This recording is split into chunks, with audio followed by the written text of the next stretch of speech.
21वां अध्याय कश्यप जी की अन्य स्त्रियों के वंश एवं मरुदगण की उत्पत्ति का वर्णन। श्री पराशर जी बोले, संहलाद के पुत्र आयुष्मान, शिभी और बाष्कल थे तथा प्रहलाद के पुत्र विरोचन थे और विरोचन से बलि का जन्म हुआ।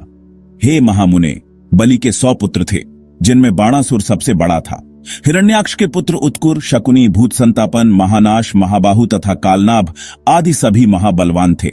कश्यप जी की एक दूसरी स्त्री दनु के पुत्र द्विमूर्धा, शंबर, अयोमुख, शंकुशिरा, कपिल, शंकर, एक चक्र, महाबाहु, तारक, महाबल, स्वरभानु, वृषपर्वा, महाबली पुलोम और परम पराक्रमी विप्रचित्ति थे। ये सब दनु के पुत्र विख्यात हैं। स्वरभानु की कन्या प्रभा थी तथा शर्मिष्ठा, उपदानी और हयशिरा ये वृषपर्वा की परम सुंदरी कन्याएं विख्यात है।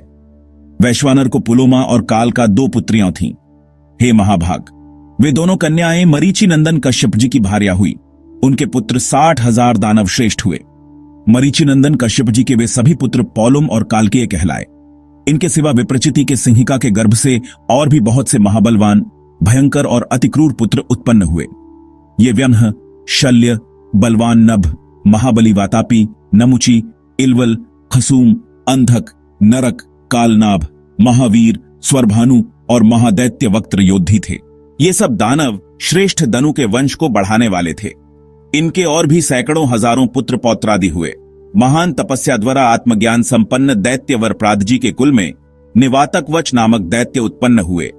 कश्यप जी की स्त्री ताम्रा की शुकी, शैनी, भांसी, सुग्रीवी, शुचि और गृद्धिका ये 6 अति प्रभावशालिनी कन्याएं कही जाती हैं। शुकी से शुक, उलूक एवं उलूकों के प्रतिपक्षी काक आदि उत्पन्न हुए तथा शैनी से शेन अर्थात बाज, भांसी से भास और गृद्धिका से गृद्धों का जन्म हुआ। शुचि से जल के पक्षीगण और सुग्रीवी से अश्व, उष्ट्र और गर्दभों की उत्पत्ति हुई।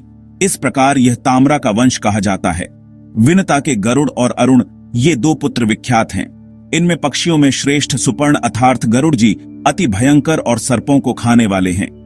हे ब्राह्मण, सुरसा से सहस्रों सर्प उत्पन्न हुए जो बड़े ही प्रभावशाली, आकाश में विचरने वाले, अनेक शिरों वाले और बड़े विशालकाय थे। और कड़ू के पुत्र भी महाबली और अमित तेजस्वी अनेक सिर वाले साहसों सर्प ही हुए जो गरुड़ जी के वशवर्ती थे। उनमें से शेष, बासुकी, तक्षक, शंखश्वेत, महापय, कंबल, अश्वतर, ऐलापुत्र, नाग, करकोटक, धनंजय तथा और भी अनेक उग्र विषधर एवं काटने वाले सर्प प्रधान हैं। क्रोधवशा के पुत्र क्रोधवशक गण है। ये सभी बड़ी बड़ी दाढ़ वाले, भयंकर और कच्चा मांस खाने वाले जलचर, स्थलचर एवं पक्षीगण हैं। महाबली पिशाचों को भी क्रोधा ने ही जन्म दिया है। सुरभि से गौ और महिष आदि की उत्पत्ति हुई तथा इरा से वृक्ष, लता, बेल और सब प्रकार के तृण उत्पन्न हुए हैं। खसा ने यक्ष और राक्षसों को, मुनि ने अप्सराओं को तथा अरिष्टा ने अति समर्थ गंधर्वों को जन्म दिया। ये सब स्थावर जंगम कश्यप जी की संतान हुए। इनके और भी सैकड़ों हजारों पुत्र पौत्रादि हुए। हे ब्रह्मण, यह स्वारोचिष मनवंतर की सृष्टि का वर्णन कहा जाता है। वैवस्वत मनवंतर के आरंभ में महान बारुण यज्ञ हुआ। उसमें ब्रह्मा जी होता थे। अब मैं उनकी प्रजा का वर्णन करता है। हे साधु श्रेष्ठ, पूर्व मनवंतर में जो सप्तर्षिगण स्वयं ब्रह्मा जी के मानसपुत्र रूप से उत्पन्न हुए थे, उन्हीं को ब्रह्मा जी ने इस कल्प में गंधर्व, नाग, देव और दानवादी के पितरूप से निश्चित किया। पुत्रों के नष्ट हो जाने पर दिति ने कश्यप जी को प्रसन्न किया। उसको सम्यक आराधना से संतुष्ट हो तपस्वियों में श्रेष्ठ कश्यप जी ने उसे वर देकर प्रसन्न किया। उस समय उसने इंद्र के वध करने में समर्थ एक अति तेजस्वी पुत्र का वर मांगा। मुनि श्रेष्ठ कश्यप जी ने अपनी भार्या दिति को वह वर दिया और उस अति उग्र वर को देते हुए वे उससे बोले, यदि तुम भगवान के ध्यान में तत्पर रहकर अपना गर्भ, शौच और संयम पूर्वक 100 वर्ष तक धारण कर सकोगी तो तुम्हारा पुत्र इंद्र को मारने वाला होगा। ऐसा कहकर मुनि कश्यप जी ने उस देवी से संगमन किया और उसने बड़े शौच पूर्वक रहते हुए वह गर्भ धारण किया। उस गर्भ को अपने वध का कारण जान देवराज इंद्र भी विनय पूर्वक उसकी सेवा करने के लिए आ गए। उसके शौचादि में कभी कोई अंतर पड़े, यही देखने की इच्छा से इंद्र वहां हर समय उपस्थित रहते थे। अंत में 100 वर्ष में कुछ ही कमी रहने पर उन्होंने एक अंतर देख ही लिया। एक दिन दिति बिना चरण शुद्ध किए ही अपनी शैया पर लेट गई। उस समय निद्रा ने उसे घेर लिया। तब इंद्र हाथ में वज्र लेकर उसको कुक्षी में घुस गए और उस महागर्भ के 7 टुकड़े कर डाले। इस प्रकार वज्र से पीड़ित होने से वह गर्भ जोर जोर से रोने लगा। इंद्र ने उससे अत्यंत कुपित हो अपने शत्रु विनाशक वज्र से पुनः पुनः कहा कि मत रो, किंतु जब वह गर्भ 7 भागों में विभक्त हो गया और फिर भी न मरा, तो एक एक के 7 टुकड़े और कर दिए। वे ही अति वेगवान मरुत नामक देवता हुए। भगवान इंद्र ने जो उससे कहा था कि मत रो, इसीलिए वे मरुत कहलाए। ये 49 मरुदगण इंद्र के सहायक देवता हुए। 22वां अध्याय, विष्णु भगवान की विभूति और जगत की व्यवस्था का वर्णन। श्री पराशर जी बोले, पूर्व काल में महर्षियों ने जब महाराज पृथु को राज्य पद पर अभिषिक्त किया, तो लोक पितामह श्री ब्रह्मा जी ने भी क्रम से राज्यों का बंटवारा किया। ब्रह्मा जी ने नक्षत्र, ग्रह, ब्राह्मण, संपूर्ण वनस्पति और यज्ञ तथा तप आदि के राज्य पर चंद्रमा को नियुक्त किया। इसी प्रकार विश्रवा के पुत्र कुबेर जी को राजाओं का, वरुण को जलों का, विष्णु को आदित्यों का और अग्नि को बसुगणों का अधिपति बनाया। दक्ष को प्रजापतियों का, इंद्र को मरुदगण का तथा प्रहलाद जी को दैत्य और दानवों का आधिपत्य दिया। पितृगण के राज्य पद पर धर्मराज यम को अभिषिक्त किया और संपूर्ण गजराजों का स्वामित्व ऐरावत को दिया। गरुड़ को पक्षियों का, इंद्र को देवताओं का, उच्चैःश्रवा को घोड़ों का और वृषभ को गौं का अधिपति बनाया। प्रभु ब्रह्मा जी ने समस्त मृगों वन्य पशुओं का राज्य सिंह को दिया और सर्पों का स्वामी शेषनाग को बनाया। पर्वतों का स्वामी हिमालय को, मुनिजनों का कपिल देव जी को और नख तथा दाढ़ वाले मृगगण का राजा बाघ को बनाया तथा प्लक्ष को वनस्पतियों का राजा किया। इसी प्रकार ब्रह्मा जी ने और जातियों के प्राधान्य की भी व्यवस्था की। इस प्रकार राज्यों का विभाग करने के अनंतर प्रजापतियों के स्वामी ब्रह्मा जी ने सब और दिक्पालों की स्थापना की। उन्होंने पूर्व दिशा में वैराज प्रजापति के पुत्र राजा सुधन्वा को दिक्पाल पद पर अभिषिक्त किया तथा दक्षिण दिशा में कर्दम प्रजापति के पुत्र राजा शंखपद की नियुक्ति की। कभी च्युत न होने वाले रजस पुत्र महात्मा केतुमान को उन्होंने पश्चिम दिशा में स्थापित किया और पर्जन्य प्रजापति के पुत्र अति दुर्धर्ष राजा हिरण्य रोमा को उत्तर दिशा में अभिषिक्त किया। ये आज तक 7 द्वीप और अनेकों नगरों से युक्त इस संपूर्ण पृथ्वी का अपने अपने विभागानुसार धर्मपूर्वक पालन करते हैं। हे मुनिसत्तम, मैं तथा अन्य भी जो संपूर्ण राजा लोग हैं, वे सभी विश्व के पालन में प्रवृत्त परमात्मा श्री विष्णु भगवान के विभूति रूप हैं। हे द्विजोत्तम, जो भूताधिपति पहले हो गए हैं और जो आगे होंगे, वे सभी सर्वभूत भगवान विष्णु के अंश हैं। जो भी देवताओं, दैत्यों, दानवों और मांसभोजियों के अधिपति हैं, जो पशुओं, पक्षियों, मनुष्यों, सर्पों और नागों के अधिनायक हैं, जो वृक्षों, पर्वतों और ग्रहों के स्वामी हैं तथा और भी भूत, भविष्यत एवं वर्तमानकालीन जितने भूतेश्वर हैं, वे सभी सर्वभूत भगवान विष्णु के अंश से उत्पन्न हुए हैं। हे महाप्राज्य, सृष्टि के पालन कार्य में प्रवृत्त सर्वेश्वर श्रीहरि को छोड़कर और किसी में भी पालन करने की शक्ति नहीं है। रजा और सत्वादि गुणों के आश्रय से वे सनातन प्रभु ही जगत को रचना के समय रचना करते हैं, स्थिति के समय पालन करते हैं और अंत समय में काल रूप से संहार करते हैं। वे जनार्दन 4 विभाग से सृष्टि के और 4 विभाग से ही स्थिति के समय रहते हैं तथा 4 रूप धारण करके ही अंत में प्रलय करते हैं। एक अंश से वे अव्यक्त स्वरूप ब्रह्मा होते हैं, दूसरे अंश से मरीचि आदि प्रजापति होते हैं, उनका तीसरा अंश काल है और चौथा संपूर्ण प्राणी। इस प्रकार वे रजोगुण विशिष्ट होकर 4 प्रकार से सृष्टि के समय स्थित होते हैं। फिर वे पुरुषोत्तम सत्वगुण का आश्रय लेकर जगत की स्थिति करते हैं। उस समय वे एक अंश से विष्णु होकर पालन करते हैं, दूसरे अंश से मनु आदि होते हैं तथा तीसरे अंश से काल और चौथे से सर्वभूतों में स्थित होते हैं तथा अंतकाल में वे अजन्मा भगवान तमोगुण की वृत्ति का आश्रय ले एक अंश से रुद्र रूप, दूसरे भाग से अग्नि और अंतकादि रूप, तीसरे से काल रूप और चौथे से संपूर्ण भूत स्वरूप हो जाते हैं। हे ब्राह्मण, विनाश करने के लिए उन महात्मा की यह 4 प्रकार की सार्वकालिक विभाग कल्पना की जाती है। जैसे दक्ष आदि प्रजापतिगण, काल तथा समस्त प्राणी, ये चारों ही विभूतियां जगत की सृष्टि की कारण हैं। हे द्विज, विष्णु, मनु आदि, काल और समस्त भूतगण, ये जगत की स्थिति के कारण रूप भगवान विष्णु की विभूतियां हैं तथा रुद्र, काल, अंतकादि और सकल जीव श्री जनार्दन की ये 4 विभूतियां प्रलय की कारण रूप हैं। हे द्विज, जगत के आदि और मध्य में तथा प्रलय पर्यंत भी ब्रह्मा, मरीचि आदि तथा भिन्न भिन्न जीवों से ही सृष्टि हुआ करती है। सृष्टि के आरंभ में पहले ब्रह्मा जी रचना करते हैं, फिर मरीचि आदि प्रजापतिगण और तदनंतर समस्त जीव क्षण क्षण में संतान उत्पन्न करते रहते हैं। हे द्विज, काल के बिना ब्रह्मा, प्रजापति एवं अन्य समस्त प्राणी भी सृष्टि रचना नहीं कर सकते। अतः भगवान काल रूप विष्णु ही सर्वदा सृष्टि के कारण हैं। हे मैत्रेय, इसी प्रकार जगत की स्थिति और प्रलय में भी उन देवदेव के चार चार विभाग बताए जाते हैं। हे द्विज, जिस किसी जीव द्वारा जो कुछ भी रचना की जाती है, उस उत्पन्न हुए जीव की उत्पत्ति में सर्वथा श्रीहरि का शरीर ही कारण है। हे मैत्रेय, इसी प्रकार जो कोई स्थावर जंगम भूतों में से किसी को नष्ट करता है, वह नाश करने वाला भी श्री जनार्दन का अंतकारक रौद्र रूप ही है। इस प्रकार के जनार्दन देव ही समस्त संसार के रचयिता, पालनकर्ता और संहारक हैं तथा वे ही स्वयं जगत रूप भी हैं। जगत की उत्पत्ति, स्थिति और अंत के समय वे इसी प्रकार तीनों गुणों की प्रेरणा से प्रवृत्त होते हैं, तथापि उनका परम पद महान निर्गुण है। परमात्मा का वह स्वरूप ज्ञानमय, व्यापक, स्वयं प्रकाश और अनुपम है तथा वह भी चार प्रकार का ही है। श्री मैत्रेय जी बोले, हे मुने, आपने जो भगवान का परम पद कहा वह चार प्रकार का कैसे है, ये आप मुझसे विधिपूर्वक कहिए। श्री पराशर जी बोले, हे मैत्रेय, सब वस्तुओं का जो कारण होता है वही उनका साधन भी होता है, और जिस अपनी अभिमत वस्तु की सिद्धि की जाती है वही साध्य कहलाती है। मुक्ति की इच्छा वाले योगीजनों के लिए प्राणायाम आदि साधन है, और परब्रह्म ही साध्य है, जहां से फिर लौटना नहीं पड़ता। हे मुने, जो योगी की मुक्ति का कारण है वह साधनालंबन ज्ञान ही उस ब्रह्मभूत परमपद का प्रथम भेद है। क्लेश बंधन से मुक्त होने के लिए योगाभ्यासी योगी का साध्य रूप जो ब्रह्म है, हे महामुने, उसका ज्ञान ही आलंबन विज्ञान नामक दूसरा भेद है। इन दोनों साध्य साधनों का अभेद पूर्वक जो अद्वैतमय ज्ञान है, उसी को मैं तीसरा भेद कहता हूं।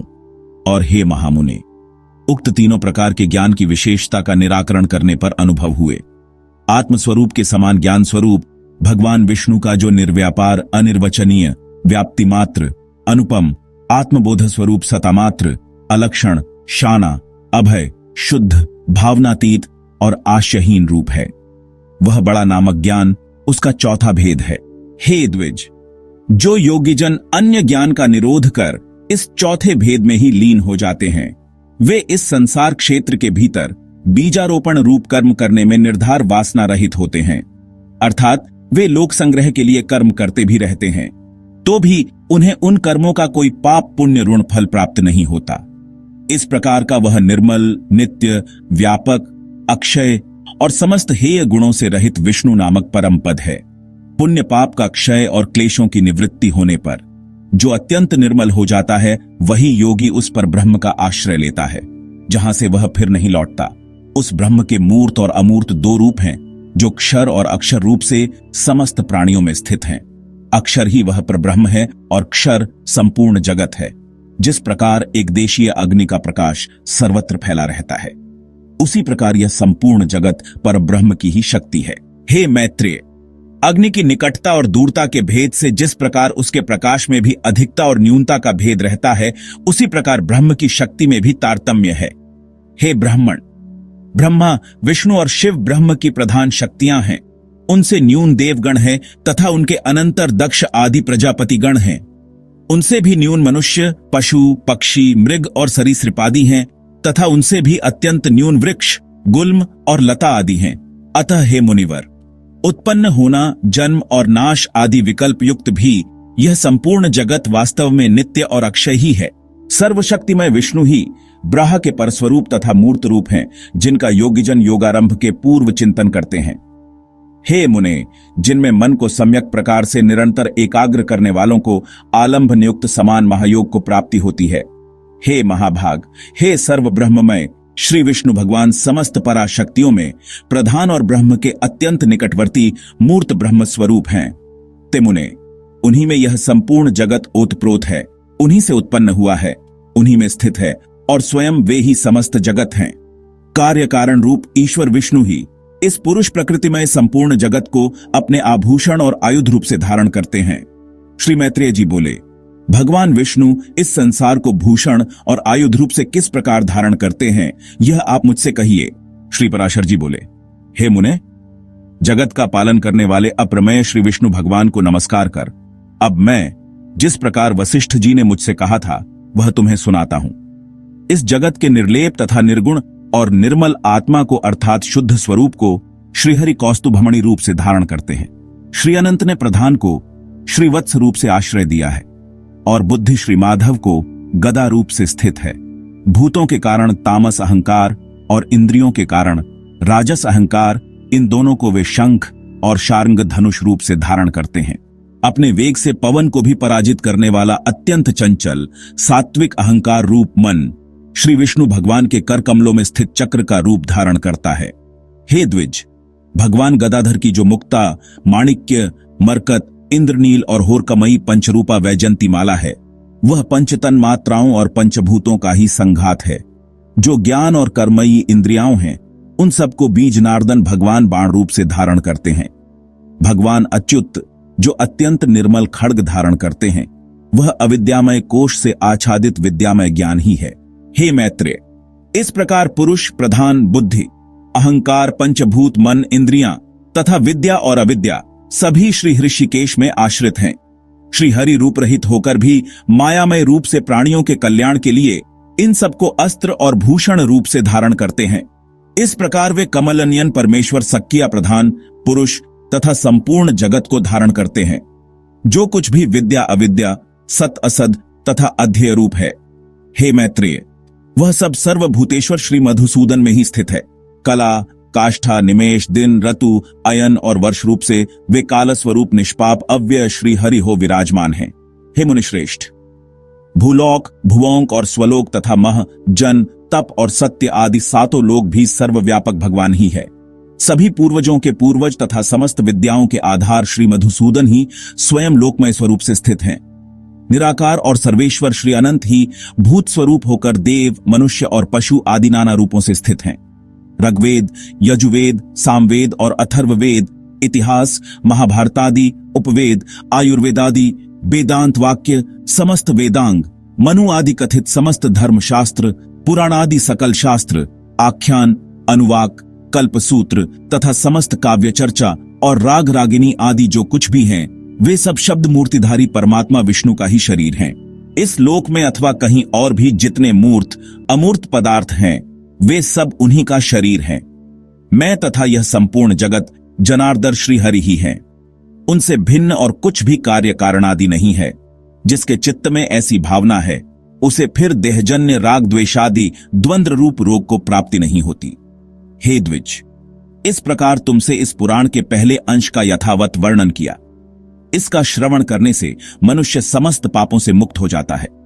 हे मैत्रेय, 12 वर्ष तक कार्तिक मास में पुष्कर क्षेत्र में स्नान करने से जो फल होता है, यह सब मनुष्य को इसके श्रवण मात्र से मिल जाता है।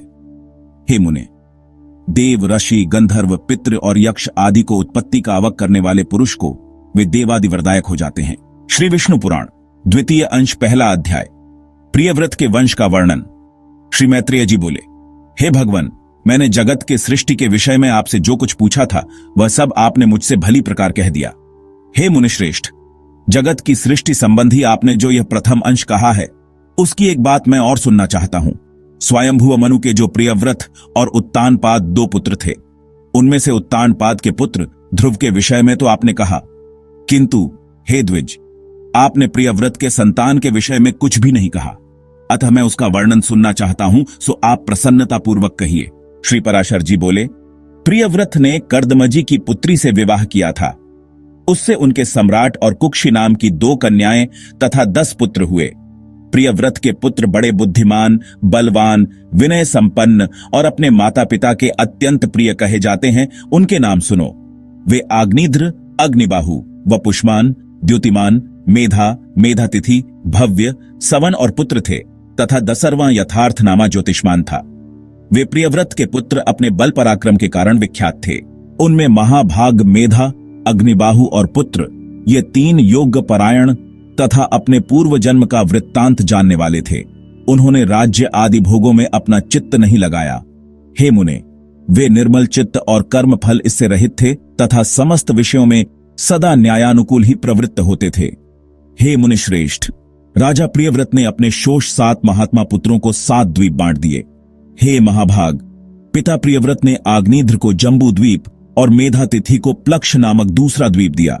उन्होंने शाल्मल द्वीप में वपुष्मान को अभिषिक्त किया, ज्योतिष्मान को कुशद्वीप का राजा बनाया, द्युतिमानु को क्रौचद्वीप के शासन पर नियुक्त किया, भव्य को प्रियव्रत ने शाकद्वीप का स्वामी बनाया और सवन को पुष्कर द्वीप का अधिपति किया।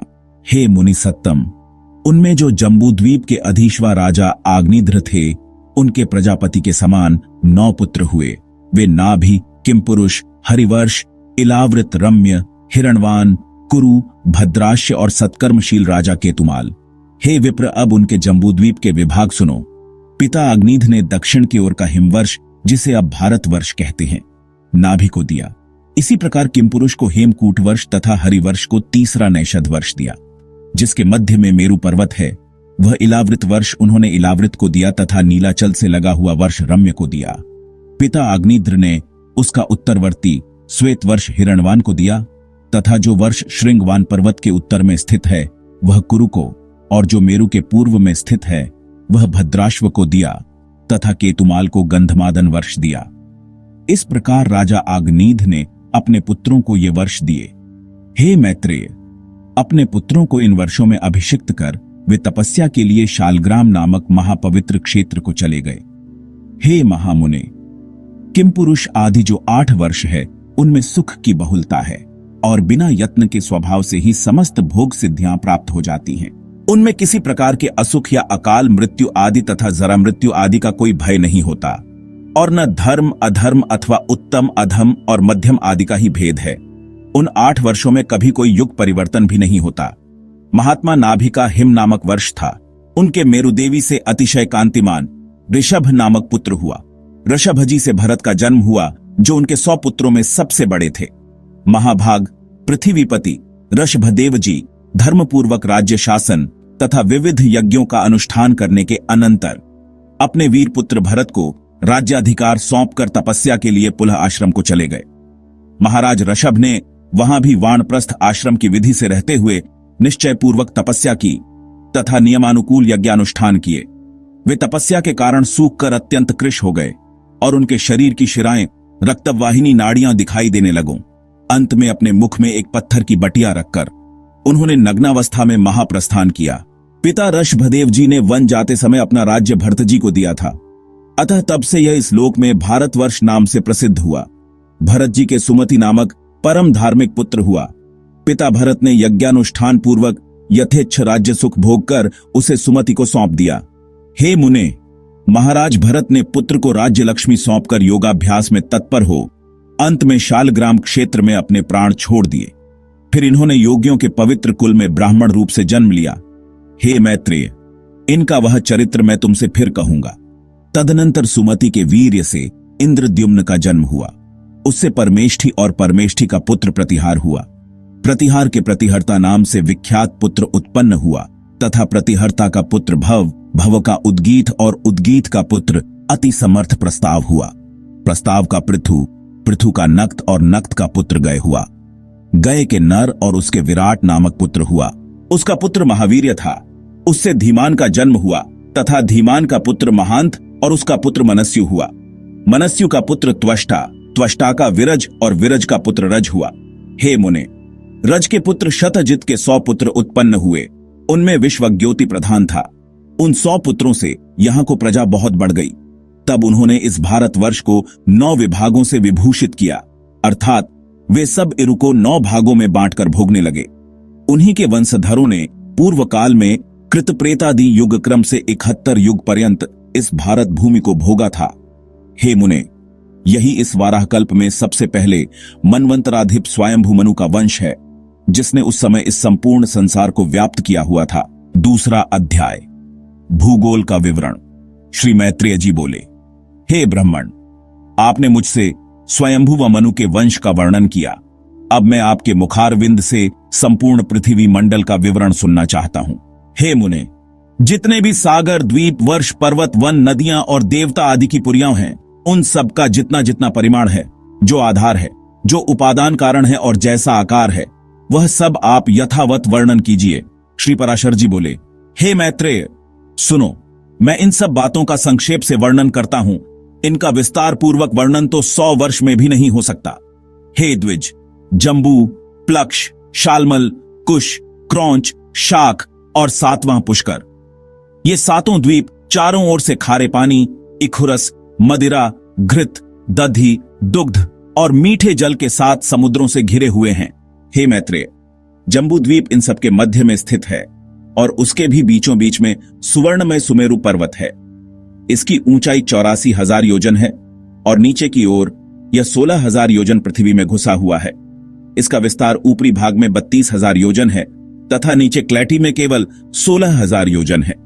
इस प्रकार यह पर्वत इस पृथ्वी रूप कमल की कर्णिका के समान है। इसके दक्षिण में हिमवान, हेमकूट और निषद्ध तथा उत्तर में नील, श्वेत और श्रृंगी नामक वर्ष पर्वत हैं, जो भिन्न भिन्न वर्षों का विभाग करते हैं। उनमें बीच के 2 पर्वत निषद्ध और नील 1-1 लाख योजन तक फैले हुए हैं। उनसे दूसरे 10-10 हजार योजन कम हैं, अर्थात हेमकूट और श्वेत 90-90 हजार योजन तथा हिमवान और श्रृंगी 80-80 सहस्र योजन तक फैले हुए हैं।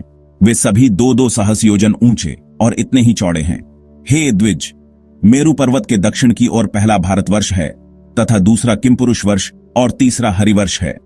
उत्तर की ओर प्रथम रम्यक, फिर हिरण्मय और तदनंतर उत्तर कुरुवर्ष है, जो द्वीपमंडल को सीमा पर होने के कारण भारतवर्ष के समान धनुषाकार है।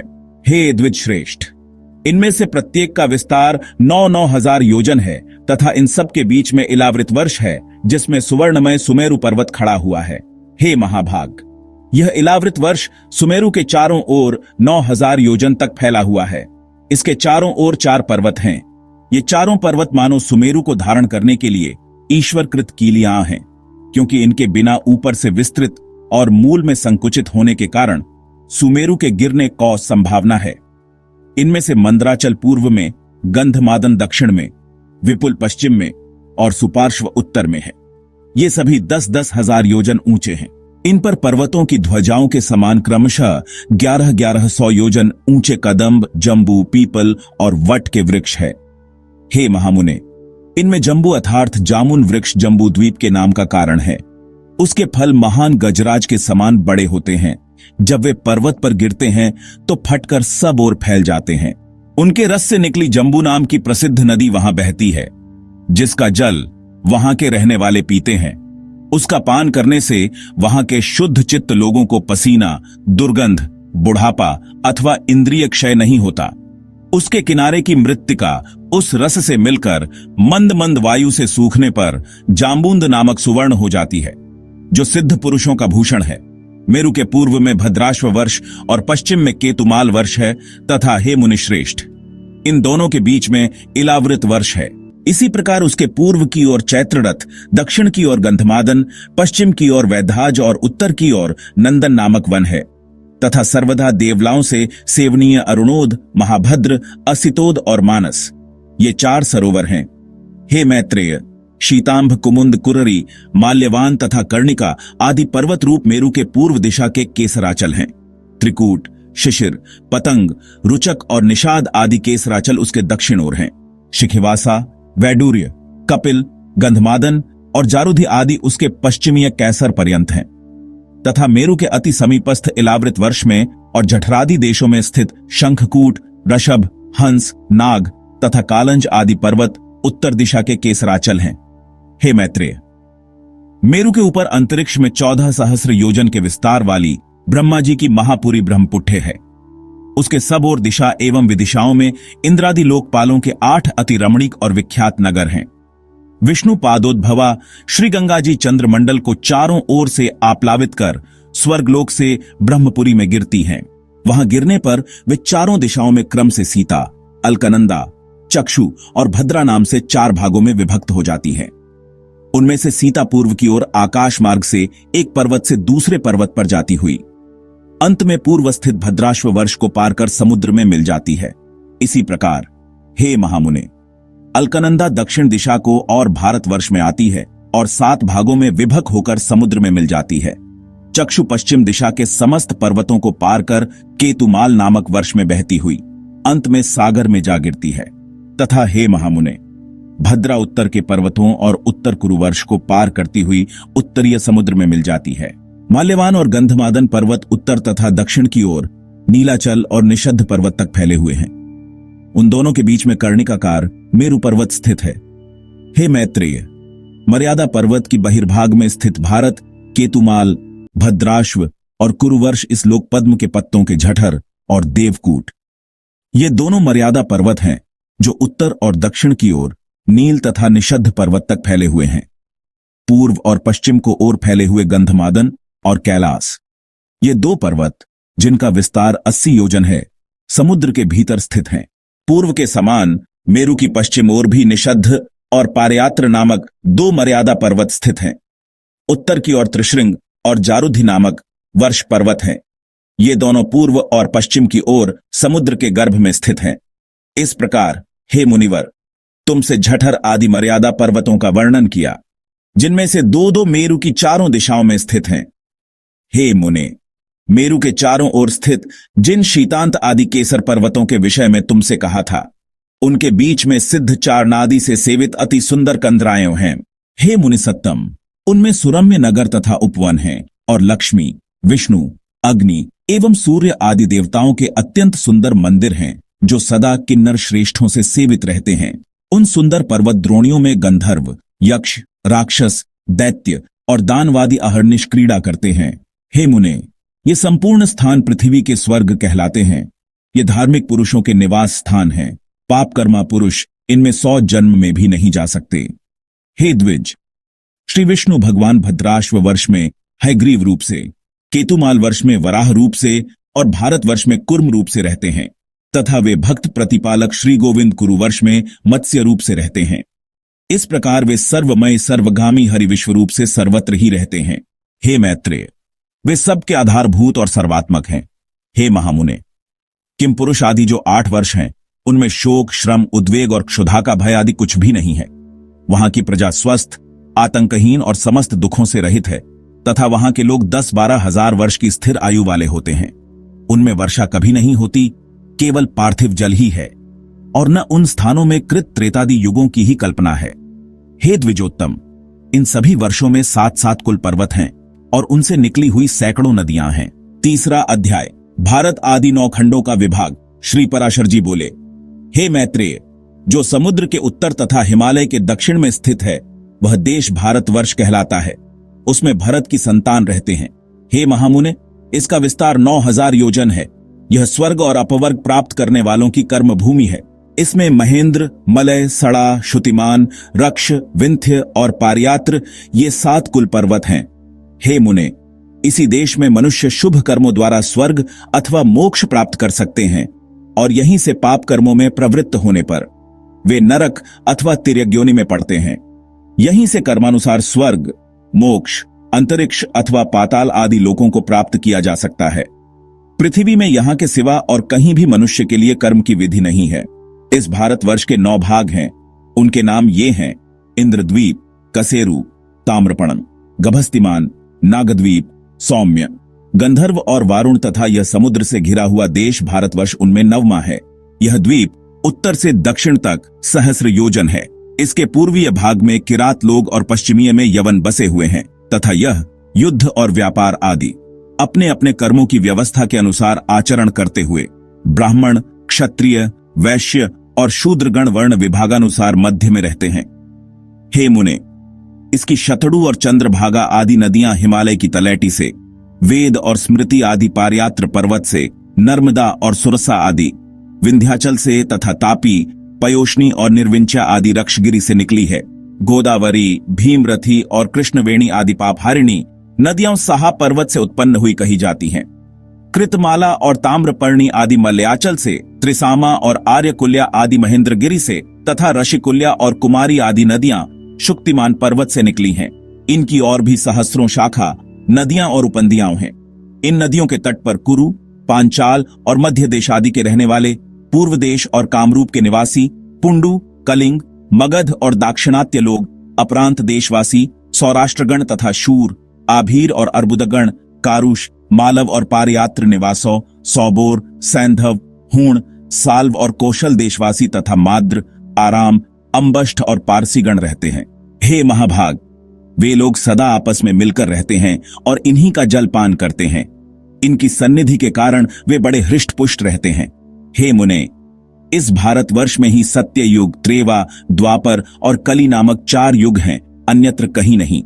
इस देश में परलोक के लिए मुनिजन तपस्या करते हैं, याज्ञिक लोग यज्ञानुष्ठान करते हैं और दानी जन आदरपूर्वक दान देते हैं। जम्बू द्वीप में यज्ञमय यज्ञ पुरुष भगवान विष्णु का सदा यज्ञों द्वारा यजन किया जाता है। इसके अतिरिक्त अन्य द्वीपों में उनकी और प्रकार से उपासना होती है।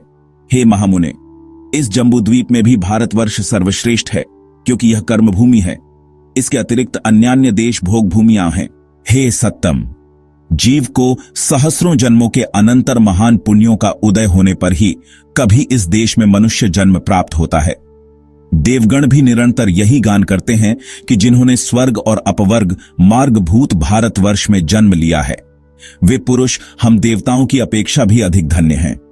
जो लोग इस कर्मभूमि में जन्म लेकर अपने फलाकांक्षा से रहित कर्मी को परमात्म स्वरूप श्री विष्णु भगवान को अर्पण करने से निर्मल पाप पुण्य से रहित होकर उन अनंत में ही लीन हो जाते हैं।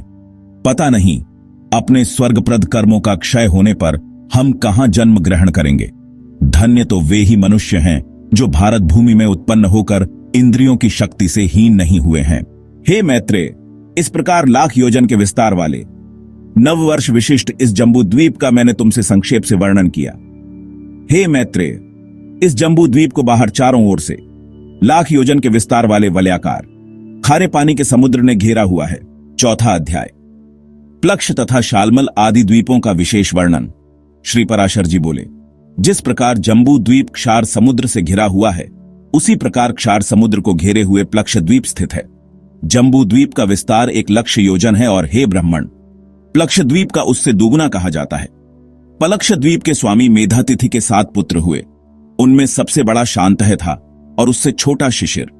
उनके अनंतर क्रमशः सुखोदय, आनंद, शिव और क्षेमक थे तथा 7वां ध्रुव था। ये सब प्लक्ष द्वीप के अधीश्वर हुए। उनके अपने अपने अधिकृत वर्षों में प्रथम शांतह वर्ष है तथा अन्य शिशिर वर्ष, सुखोदय वर्ष, आनंद वर्ष, शिव वर्ष, क्षेमक वर्ष और ध्रुव वर्ष हैं तथा उनकी मर्यादा निश्चित करने वाले अन्य 7 पर्वत हैं। हे मुनिश्रेष्ठ, उनके नाम ये हैं, सुनो। गोमेद, चंद्र, नारद, दुंदुभि, सोमक, सुमना और 7वां वैभ्राज। इन अति सुरम्य वर्ष पर्वतों और वर्षों में देवता और गंधर्व सहित सदा निश्याप प्रजा निवास करती है। वहां के निवासी गण पुण्यवान होते हैं और वे चिरकाल तक जीवित रहकर मरते हैं। उनको किसी प्रकार की आधि व्याधि नहीं होती, निरंतर सुखी रहता है। उन वर्षों की 7 ही समुद्रगाभिनी नदियां हैं। उनके नाम मैं तुम्हें बतलाता हूं, जिनके श्रवण मात्र से के पापों को दूर कर देती हैं। वहां अनुतप्ता, शिखी, विपाशा, त्रिदिवा, अक्लमा, अमृता और सुकृता, ये ही 7 नदियां हैं। ये मैंने तुमसे प्रधान प्रधान पर्वत और नदियों का वर्णन किया है। वहां छोटे छोटे पर्वत और नदियां तो और भी सहस्रों हैं। उस देश के हृष्ट पुष्ट लोग सदा उन नदियों का जल पान करते हैं। हे द्विज, हे महामते, प्लक्षद्वीप से लेकर शाकद्वीप पर्यंत जहां द्वीपों में सदा त्रेता युग के समान समय रहता है, इन द्वीपों के मनुष्य सदा निरोग रहकर 5000 वर्ष तक जीते हैं और इनमें वर्णाश्रम विभागानुसार 5 धर्म, अहिंसा, सत्य, अस्तेय, ब्रह्मचर्य और अपरिग्रह वर्तमान रहते हैं। वहां जो 4 वर्ण हैं वह मैं तुमको सुनाता हूं। हे मुनिसत्तम, उस द्वीप में जो आर्यक, विदिश्य, कुर्रर और भावी नामक जातियां हैं, वे ही कर्मों से ब्राह्मण, क्षत्रिय, वैश्य और शूद्र हैं। हे द्विजोत्तम, उसी में जम्बू वृक्ष के ही परिमाण वाला एक प्लक्ष का वृक्ष है, जिसके नाम से उसकी संज्ञा प्लक्ष द्वीप हुई है। वहां आर्यकादि वर्णों द्वारा जगत सृष्टा, सर्वरूप, सर्वेश्वर भगवान हरि का सोम रूप से मजन किया जाता है। प्लक्ष द्वीप अपने ही बराबर परिमाण वाले वृत्ताकार इक्षुरस के समुद्र से घिरा हुआ है। हे मैत्रेय, इस प्रकार मैंने तुमसे संक्षेप में प्लक्ष द्वीप का वर्णन किया। अब तुम शालमल द्वीप का विवरण सुनो। शालमल द्वीप के स्वामी वीरवर व पुष्मान थे।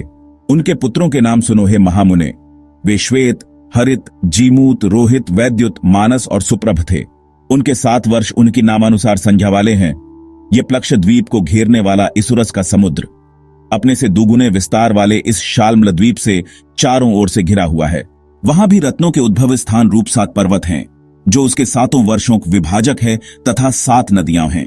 पर्वतों में पहला कुमुद, दूसरा उन्नत और तीसरा बलाहक है तथा चौथा द्रोणाचल है, जिसमें नाना प्रकार की महौषधियां हैं। पांचवां कंक, छठा महिष और सातवां गिरिवर का उद्यान है। अब नदियों के नाम सुनो। वे योनि, तोया, वितृष्णा, चंद्रा, मुक्ता, विमोचनी और निवृत्ति हैं तथा स्मरण मात्र से ही सारे पापों को शांत कर देने वाली हैं। श्वेत, हरित, वैद्युत, मानस, जीमूत, रोहित और अति शोभायमान सुप्रभ, ये उसके चारों वर्षों से युक्त 7 वर्ष हैं। हे महामुने, शालमल द्वीप में कपिल, अरुण, पौव और कृष्ण, ये 4 वर्ण निवास करते हैं, जो पृथक पृथक क्रमशः ब्राह्मण, क्षत्रिय, वैश्य और शूद्र हैं। ये यजनशील लोग सबके आत्मा, अन्य और यज्ञ के आश्रय वायु रूप विष्णु भगवान का श्रेष्ठ यज्ञों द्वारा यजन करते हैं। इस अत्यना मनोहर द्वीप में देवगण सदा विराजमान रहते हैं। इसमें शालमल सेमल का एक महान वृक्ष है, जो अपने नाम से ही अत्यंत शांतिदायक है। यह द्वीप अपने समान ही विस्तार वाले एक मदिरा के समुद्र से सब ओर से पूर्णतमा भिद्य हुआ है, और यह सुरासमुद्र शालमल द्वीप से धूने विस्तार वाले कुशद्वीप द्वारा से परिवेष्टित है। कुशद्वीप में वहां की अधिपति ज्योतिष्मान के 7 पुत्र थे। उनके नाम सुनो। वे उद्भिद, वेणुमान, वैरथ, लंबन, धृति, प्रभाकर और कपिल थे। उनके नामानुसार ही वहां के वर्षों के नाम पड़े। उसमें दैत्य और दानवों के सहित मनुष्यतया देव, गंधर्व, यक्ष और किन्नर आदि निवास करते हैं। हे महामुने, वहां भी अपने अपने क्रमों में तत्पर, दमी, सुष्मी, स्नेह और मंदेह नामक 4 ही वर्ण हैं, जो क्रमशः ब्राह्मण, क्षत्रिय, वैश्य और शूद्र ही हैं। अपने प्रारब्ध क्षय के निमित्त शास्त्रानुकूल कर्म करते हुए वहां कुशद्वीप में ही वे ब्रह्मरूप जनार्दन की उपासना द्वारा अपने प्रारब्ध फल को देने वाले अत्युग्र अहंकार का क्षय करते हैं। हे महामुने, उस द्वीप में विद्रुम, हेमरौल, द्युतिमान, पुष्पवान, कुशेशय, हरि और 7वां मंदराचल, ये 7 वर्ष पर्वत हैं तथा उसमें 7 ही नदियां हैं। उनके नाम क्रमशः सुनो। वे धूत, पापा, शिवा, पवित्रा, सम्मति, विद्युत, अम्मा और मही हैं। ये संपूर्ण पापों को हरने वाली है। वहां और भी सहस्रों छोटी छोटी नदियां और पर्वत हैं। कुशद्वीप में एक कुश का झाड़ है, उसी के कारण इसका यह नाम पड़ा है।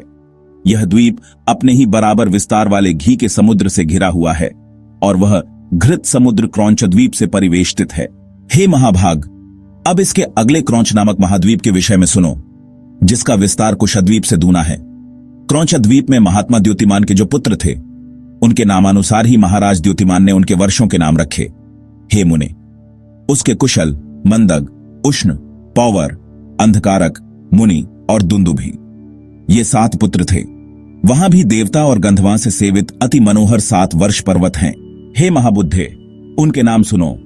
उनमें पहला क्रौंच, दूसरा वामन, तीसरा अंधकारक, चौथा घोड़ी के मुख के समान रत्नमय स्वाहिनी पर्वत, 5वां दिवावृत, 6ठा पुंडरीकवान और 7वां महापर्वत दुंदुभि है।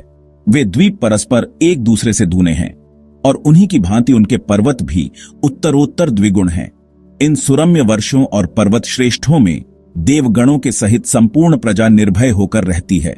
हे महामुने, वहां के ब्राह्मण, क्षत्रिय, वैश्य और शूद्र क्रम से पुष्कर, पुष्कल, धन्य और तिष्य कहलाते हैं। हे मैत्रेय, वहां जिनका जलपान किया जाता है, उन नदियों का विवरण सुनो। उस द्वीप में 7 प्रधान तथा अन्य सैकड़ों क्षुद्र नदियां हैं। ये 7 वर्ष नदियां गौरी, कुमुदवती, संध्या, रात्रि, मनोजवा, क्षांति और पुंडरीका है।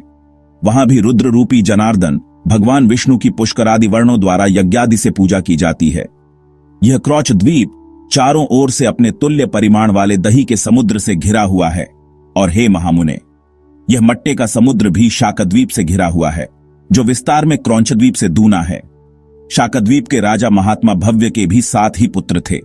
उनको भी उन्होंने पृथक पृथक 7 वर्ष दिए। वे 7 पुत्र जलद, कुमार, सुकुमार, मरीचक, कुसुमोद, मौदाकी और महाद्रुम थे। उन्हीं के नामानुसार वहां क्रमशः 7 वर्ष हैं, और वहां भी वर्षों का विभाग करने वाले 7 ही पर्वत हैं।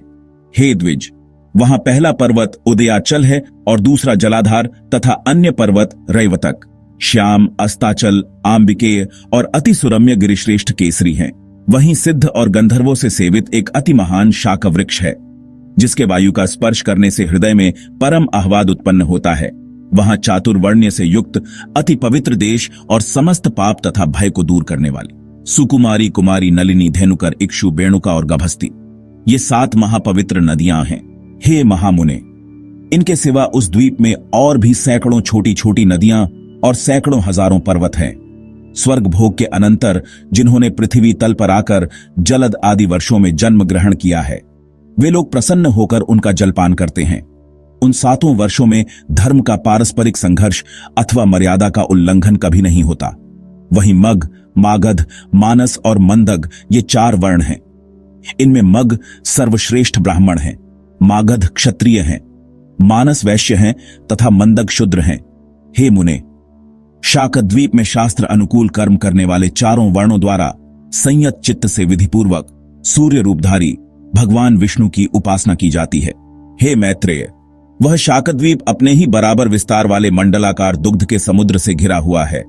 और हे ब्राह्मण, वह क्षीर समुद्र शाकद्वीप से दुगुने परिमाण वाले पुष्कर द्वीप से परिवेष्टित है। पुष्कर द्वीप में वहां के अधिपति महाराज सवन के महावीर और धातकी नामक 2 पुत्र हुए। अतः उन दोनों के नामानुसार उसमें महावीर खंड और घात खंड नामक 2 वर्ष हैं। हे महाभाग, इसमें मानसोत्तर नामक एक ही वर्ष पर्वत कहा जाता है, जो इसके मध्य में वलयाकार स्थित है तथा 50 सहस्र योजन ऊंचा और इतना ही सबोर गोलाकार फैला हुआ है। यह पर्वत पुष्कर द्वीप रूप गोले को मानो बीच में से विभक्त कर रहा है और इससे विभक्त होने से उसमें 2 वर्ष हो गए हैं। उनमें से प्रत्येक वर्ष और वह पर्वत वलयाकार ही है। वहां के मनुष्य रोग, शोक और राग द्वेषादि से रहित हुए 10 सहस्र वर्ष तक जीवित रहते हैं। हे द्विज, उनमें उत्तम, अधम अथवा वध्यवधक आदि विरोधी भाव नहीं है और न उनमें ईर्ष्या, असूया, भय, द्वेष और लोभादि दोष ही है।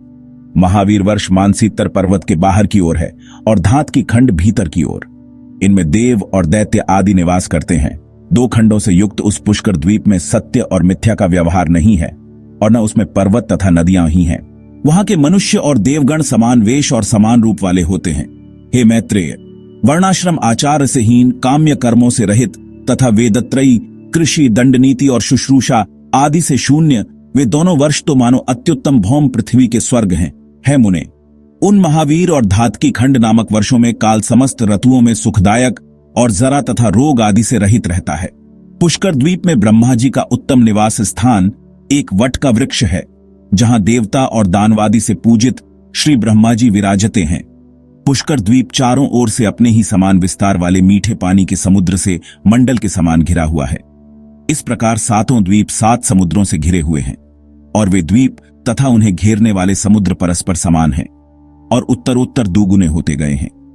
सभी समुद्रों में सदा समान जल रहता है, उसमें कभी न्यूनता अथवा अधिकता नहीं होती। हे मुनिश्रेष्ठ, पात्र का जल जिस प्रकार अग्नि का संयोग होने से उबलने लगता है, उसी प्रकार चंद्रमा की कलाओं के बढ़ने से समुद्र का जल भी बढ़ने लगता है। शुक्ल और कृष्ण पक्षों में चंद्रमा के उदय और अस्त से न्यूनाधिक न होते हुए ही जल घटता और बढ़ता है। हे महामुने, समुद्र के जल की वृद्धि और क्षय अंगुल तक देखी जाती है। हे विप्र, पुष्कर द्वीप में संपूर्ण प्रजावर्ग सर्वदा बिना प्रयत्न के अपने आप ही प्राप्त हुए स्वादिष्ट भोजन का आहार करते हैं। स्वादुदक मोटे पानी के समुद्र के चारों ओर लोक निवास से शून्य और समस्त जीवों से रहित उससे दुगुनी सुवर्णमयी भूमि दिखाई देती है। वहां 10 सहस्त्र योजन विस्तार वाला लोकालोक पर्वत है। वह पर्वत ऊंचाई में भी उतने ही सहस्त्र योजन है। उसके आगे उस पर्वत को सब ओर से आवृत कर घोर अंधकार छाया हुआ है तथा वह अंधकार चारों ओर से ब्रह्मांड कटाह से आवृत है। हे महामुने, अंडकटाई के सहित द्वीप, समुद्र और पर्वतादि युक्त यह समस्त भूमंडल 50 करोड़ योजन विस्तार वाला है। हे मैत्रेय, आकाश आदि समस्त भूतों से अधिक गुण वाली यह पृथ्वी संपूर्ण जगत को आधारभूता और उसका पालन तथा उद्धव करने वाली है। 5वां अध्याय, 7 पाताल लोकों का वर्णन। श्री पराशर जी बोले, हे द्विज, मैंने तुमसे यह पृथ्वी का विस्तार कहा। इसकी ऊंचाई भी 70 सहस्र योजन कही जाती है। हे मुनिसत्तम, अतल, वितल, नितल, गभस्तिमान, महातल, सुतल और पाताल, इन 7 में से प्रत्येक 10-10 सहस्र योजन की दूरी पर है। हे मैत्रेय, सुंदर महलों से सुशोभित वहां की भूमियां शुक्ल, कृष्ण, अरुण और पीत वर्ण की तथा शर्करामयी, पत्थर की और सुवर्णमयी है। हे महामुने, उनमें दानव, दैत्य, यक्ष और बड़े बड़े नाग आदि की सैकड़ों जातियां निवास करती हैं। एक बार नारद जी ने पाताल लोक से स्वर्ग में आकर वहां के निवासियों से कहा था कि पाताल तो स्वर्ग से भी अधिक सुंदर है, जहां नागगण के आभूषणों में सुंदर प्रभायुक्त आह्लादकारिणी शुभ्र मणियां जड़ी हुई हैं, उस पाताल को किसके समान कहें? जहां तहां दैत्य और दानवों की कन्याओं से सुशोभित पाताल लोक में किस मुक्त पुरुष की भी प्रीति न होगी? जहां दिन में सूर्य की किरणें केवल प्रकाश ही करती हैं, घाम नहीं करती, तथा रात में चंद्रमा की किरणों से शीत नहीं होता, केवल चांदनी ही फैलती है। जहां भक्ष्य, भोज्य और महापान आदि के भोगों से आनंदित सर्पों तथा दानवादी को समय जाता हुआ भी प्रतीत नहीं होता। जहां सुंदर वन, नदियां, रमणीय सरोवर और कमलों के वन हैं। जहां नर कोकिलों की सुमधुर कूक गूंजती है एवं आकाश मनोहारी है। और हे द्विज, जहां पाताल निवासी दैत्य, दानव एवं नागगण द्वारा अति स्वच्छ आभूषण, सुगंधमय अनुलेपन, वीणा, वेणु और मृदंग आदि के स्वर तथा भाग्यशालियों के भोगने योग्य और भी अनेक भोग भोगे जाते हैं। पातालों के नौचे विष्णु भगवान का शेष नामक जो तमोमय विग्रह है, उसके गुणों का दैत्य अथवा दानवगण भी वर्णन नहीं कर सकते। जिन देवर्षि पूजित देव का सिद्धगण अनंत कहकर बखान करते हैं, वे अति निर्मल, स्पष्ट स्वस्तिक चिन्हों से विभूषित तथा सहस्र सिर वाले हैं, जो अपने फणों की सहस्र मणियों से संपूर्ण दिशाओं को देदीप्यमान करते हुए संसार के कल्याण के लिए समस्त असुरों को वीर्यहीन करते रहते हैं। मद के कारण अरुण नयन सदैव एक ही कुंडल पहने हुए तथा मुकुट और माला आदि धारण किए, जो अग्नियुक्त श्वेत पर्वत के समान सुशोभित हैं। मद से उन्मत्त हुए, जो नीलांबर तथा श्वेत हारों से सुशोभित होकर मेघमाला और गंगा प्रवाह से युक्त दूसरे कैलाश पर्वत के समान विराजमान हैं, जो अपने हाथों में हल और उत्तम मूसल धारण किए हैं तथा जिनकी उपासना शोभा और वारुणी देवी स्वयं मूर्तिमती होकर करती हैं। कल्पांत में जिनके मुखों से विषाग्नि शिखा के समान देदीप्यमान संकर्षण नामक रुद्र निकलकर दोनों लोकों का भक्षण कर जाता है। वह समस्त देवगणों से बंदित शेष भगवान अशेष भूमंडल को मुकुटवत धारण किए हुए पाताल तल में विराजमान हैं। उनका बल, वीर्य, प्रभाव, स्वरूप और रूप देवताओं से भी नहीं जाना और कहा जा सकता। जिनके फणों की मणियों की आभा से अरुण वर्ण हुई, यह समस्त पृथ्वी फूलों की माला के समान रखी हुई है। उनके बल वीर्य का वर्णन भला कौन करेगा? जिस समय मदमत्त नयन शेष जी जमुहाई लेते हैं, उस समय समुद्र और वन आदि के सहित यह संपूर्ण पृथ्वी चलायमान हो जाती है। इनके गुणों का अंत गंधर्व, अप्सरा, सिद्ध, किन्नर, नाग और चारण आदि कोई भी नहीं पा सकते। इसलिए ये अविनाशी देव अनंत कहलाते हैं, जिनका नागवधुओं द्वारा लेपित हरिचंदन पुनः पुनः श्वास वायु से छूट छूट कर दिशाओं को सुगंधित करता रहता है। जिनकी आराधना से पूर्वकालीन महर्षि गर्ग ने समस्त ज्योतिर्मंडल, ग्रह, नक्षत्रादि और शकुन अपशकुनादि नैमित्तिक फलों को तत्वतः बाना था, उन नागश्रेष्ठ शेष जी ने इस पृथ्वी को अपने मस्तक पर धारण किया हुआ है, जो स्वयं भी देव, असुर और मनुष्यों के सहित संपूर्ण लोकमाला पातालादि समस्त लोकों को धारण किए हुए हैं। छठा अध्याय, भिन्न भिन्न नरकों का तथा भगवन नाम के महात्म्य का वर्णन।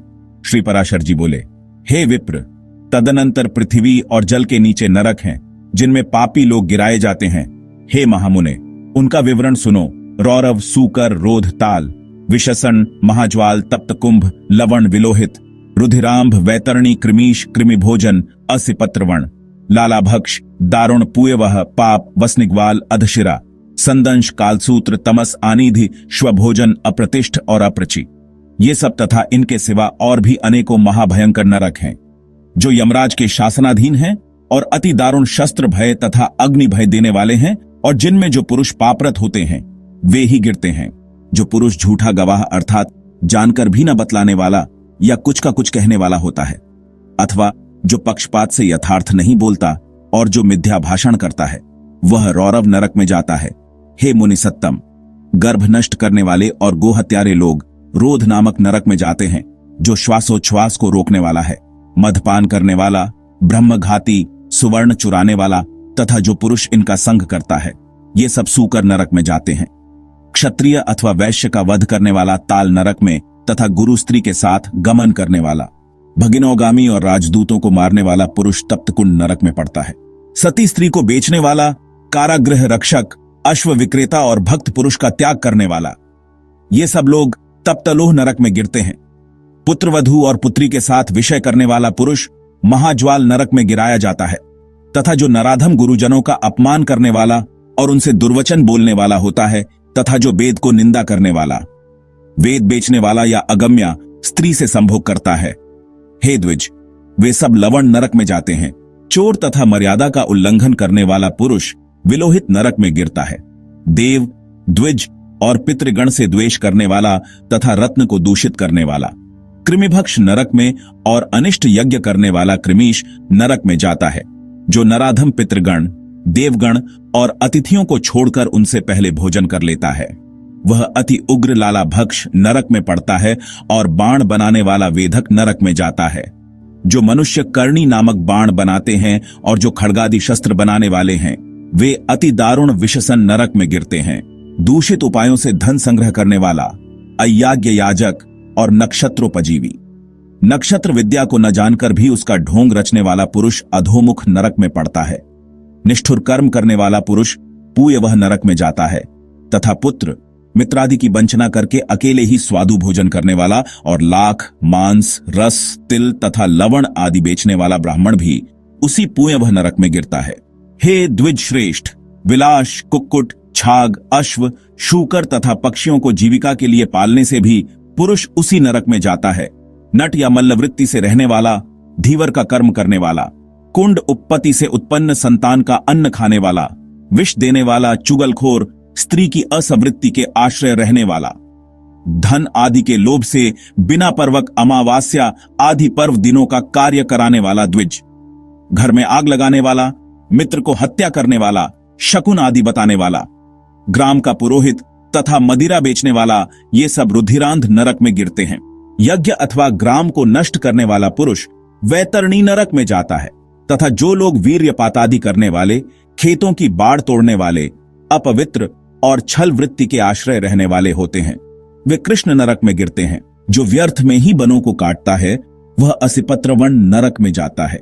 मेउपजीवी और व्याधगण वलिजवाल नरक में गिरते हैं। तथा हे द्विज, जो कच्चे घड़ी अथवा ईंट आदि को पकाने के लिए उनमें अग्नि डालते हैं, वे भी उस वहिंज्वाल नरक में हो जाते हैं। व्रतों को लोप करने वाले तथा अपने आश्रम से पतित दोनों ही प्रकार के पुरुष संदेश नामक नरक में गिरते हैं। जिन ब्रह्मचारियों का दिन में तथा सोते समय बुरी भावना से वीर्यपात हो जाता है, अथवा जो अपने ही पुत्रों से पढ़ते हैं, वे लोग स्वभोजन नरक में गिरते हैं। इस प्रकार ये तथा अन्य सैकड़ों हजारों नरक हैं, जिनमें दुष्कर्मी लोग नाना प्रकार के यातनाएं भोगा करते हैं। इन उपर्युक्त पापों के समान और भी सहस्रों पाप कर्म हैं कि उनके फल मनुष्य भिन्न भिन्न नरकों में भोगा करते हैं। जो लोग अपने वर्णाश्रम धर्म के विरुद्ध मन, वचन अथवा कर्म से कोई आचरण करते हैं, वे नरक में गिरते हैं। अधोमुख नरक निवासियों को स्वर्ग लोक में देवगण दिखाई दिया करते हैं, और देवता लोग नीचे के लोकों में नारकी जीवों की देखते हैं। पापी लोग नरक भोग के अनंतर क्रम से स्थावर, कृमि, जलचर, पक्षी, पशु, मनुष्य, धार्मिक पुरुष, देवगण तथा मुमुक्षु होकर जन्म ग्रहण करते हैं। है महाभाग, मुमुक्षु परवंत, इन सब में दूसरों की अपेक्षा पहले प्राणी संख्या में सहस्त्र गुण अधिक हैं। जितन जी स्वर्ग में हैं, उतने ही नरक में हैं। जो पापी पुरुष अपने पाप का प्रायश्चित्त नहीं करते, वे ही नरक में जाते हैं। भिन्न भिन्न पापों के अनुरूप जो जो प्रायश्चित्त हैं, उन्हीं उन्हीं को महर्षियों ने वेदार्थ का स्मरण करके बताया है। हे मैत्रेय, स्वयंभू मनु आदि स्मृतिकार्य ने महान पापों के लिए महान और अल्पों के लिए अल्प प्रायश्चित्तों की व्यवस्था की है, किंतु जितने भी तपस्यात्मक और कर्मात्मक प्रायश्चित्त हैं, उन सब में श्री कृष्ण स्मरण सर्वश्रेष्ठ है। जिस पुरुष के चित्त में पाप कर्म के अनंतर पश्चाताप होता है, उसके लिए ही प्रायश्चित्तों का विधान है, किंतु यह हरि स्मरण तो एकमात्र स्वयं ही परम प्रायश्चित्त है।